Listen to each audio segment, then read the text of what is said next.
تو فرمایا ہم نے موسیٰ علیہ السلام کو اپنی نشانیاں دے کر اور پوری سند دے کر فرعون، حامان اور قارون کی طرف بھیجا۔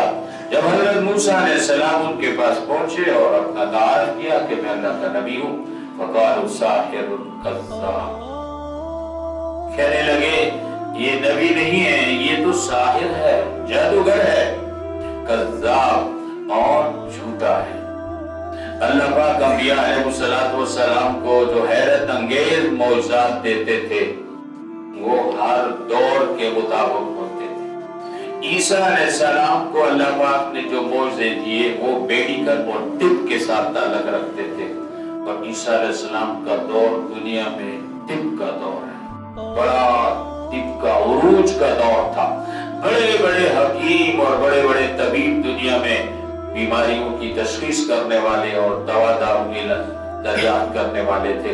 اللہ پاک نے اس طب کے اور میڈیکل کے دور کے اندر اپنے نبی کو ایک ایسا معجزہ عطا کیا جس کے سامنے سارے حکیم اور طبیب بے بس ہو گئے۔ اس دور میں بھی اور آج بھی دنیا میں بڑے بڑے حکیم، ڈاکٹر اور طبیب ہیں، لیکن موت کا علاج کسی کے پاس نہیں۔ مردے کو کوئی بھی زندہ نہیں کر سکتا۔ اللہ پاک نے اپنے پیغمبر کو مردوں کو زندہ کرنے کا معجزہ تھا، تو بڑے بڑے طبیب بھی بے بس ہو گئے عیسیٰ علیہ السلام کے معجزے کی طرف۔ جب وہ مردے پہ ہاتھ پھیرتے تھے وہ زندہ ہو جاتے۔ حضرت موسیٰ علیہ السلام کا دور جادو کا دور ہے، ہر دوسرا بندہ جادوگر تھا، گھر گھر میں جادو ہوتا تھا۔ اللہ پاک نے اپنے پیغمبر موسیٰ کلیم اللہ کو ایسا معجزہ عطا کیا کہ اس دور کے چوٹی کے جادوگر بھی ان کے سامنے بے بس۔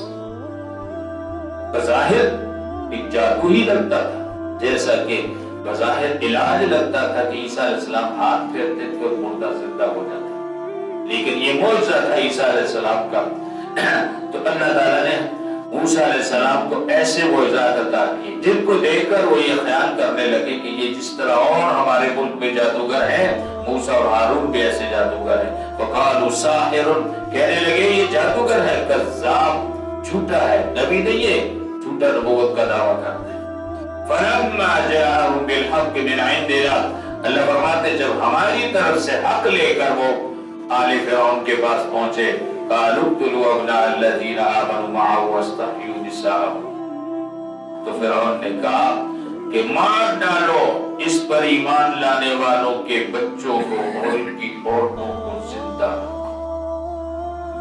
قرآن حکیم نے جو پہلی امتوں کے اور انبیاء علیہ السلام کے احوال اور واقعات بیان کیے، سب سے کثرت کے ساتھ اور بار بار قرآن نے جس واقعہ کو بیان کیا ہے وہ موسیٰ علیہ السلام، بنی اسرائیل، فرعون اور آل فرعون کا واقعہ۔ اس میں رہتی انسانیت کے لیے، قیامت تک آنے والے ادوار کے لیے بڑی عبرتیں اور بڑے سبق۔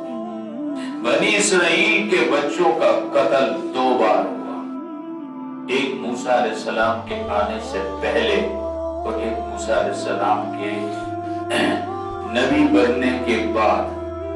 پہلے تو اس طرح ہوا کہ کاہنوں نے، نجومیوں نے فرعون کو کہا کہ تیری غلام قوم میں ایک بچہ پیدا ہونے والا ہے، وہ بچہ بڑا ہو کر تیری حکومت کی اینٹ سے اینٹ بجا دے گا۔ بادشاہوں کو اپنا اقتدار اور حکومت بہت پسند ہو۔ فرعون نے کہا میں اپنی غلام قوم میں کوئی بچہ زندہ ہی نہیں چھوڑوں کہ وہ زندہ رہ کر میری حکومت ختم کرے۔ اس نے آرڈر جاری کر دیا کسی بھی اسرائیل عورت کا بچہ پیدا ہو اس کو پکڑ کے ذبح کر۔ اتنا بچوں کا قتل عام ہوا، خون بہا کہ ایک وقت ایسا آیا کہ خود حامان نے کہا فرعون اگر ہم یوں ہی اپنی پھر غلام قوم کے بچے کا قتل کرتے رہے تو پھر تو یہ قوم ختم ہو جائے گی، تو ہماری خدمت کون کرے گا، ہمارے کام کاج کون کرے گا؟ تو پھر اس نے فرعون نے کہا ایسے کرو 1 سال بچوں کو زندہ رکھو اور 1 سال قتل۔ تو دوسرا بچوں کے قتل کے بارے میں فرمان یہ جاری ہوا کہ 1 سال بچے قتل کیے جائے اور 1 سال زندہ رکھے جائے۔ اللہ کی شان، جس سال بچے قتل نہیں ہونے تھے اس سال حضرت ہارون علیہ السلام پیدا ہوئے اور آسانی سے بچ گئے کہ وہ بچوں کے قتل کا سال نہیں۔ اور جس سال موسیٰ علیہ السلام کی ولادت متوقع تھی وہ بچوں کے قتل کا سال تھا۔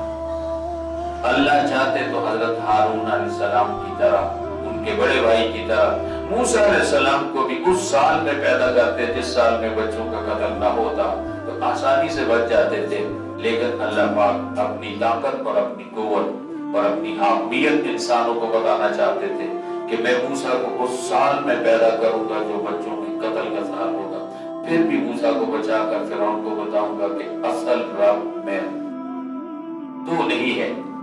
بہرحال موسیٰ علیہ السلام کو اللہ نے زندہ رکھا اور پھر وہی بات ہوئی، موسیٰ علیہ السلام اس کے اقتدار کے لیے خطرہ بن گئے۔ تو جب انہوں نے نبوت کا دعویٰ کیا تو پھر فرعون نے کہا کہ بنی اسرائیل کے بچوں کو قتل کرو اور ان کی عورتوں کو اپنے کام کاج کے لیے زندہ۔ تبھی بنی اسرائیل کا ایک قول قرآن میں ہے، اے موسیٰ تیرے آنے سے پہلے بھی ہمارے بچے قتل ہوتے رہے اور تیرے آنے کے بعد بھی ہمارے بچوں کا قتل ہو رہا ہے۔ تو فرعون نے کہا قالوا اقتلوا ابناء الذین آمنوا معه، قتل کر دو ان کے بچوں کو جو ان پر ایمان لائے ہیں اور ان کے ساتھی ہیں، واستحیوا نساءهم، اور ان کی عورتوں کو زندہ رکھو اپنے کام کاج کے لیے، جھاڑو مارنے کے لیے، برتن دھونے کے لیے، کپڑے دھونے کے لیے۔ وما کید الکافرین الا فی ضلال، اللہ فرماتے ہیں کافروں کی یہ تدبیر صحیح غلطی، لاکھوں بچوں کو قتل کر کے بھی فرعون اس مصیبت سے نہ بچ سکا جس سے بچنے کے لیے اس نے بچوں کے قتل عام کی یہ تدبیر کی تھی۔ انسان کے منصوبے اور انسان کی تدبیریں، بلکہ شیطان کی تدبیریں بھی بڑی بودی اور بڑی کمزور ہوتی ہیں۔ دنیا میں وہی ہوتا ہے جو اللہ چاہتا ہے، فعال لما یرید، اللہ کر گزرتا ہے جو چاہتا ہے۔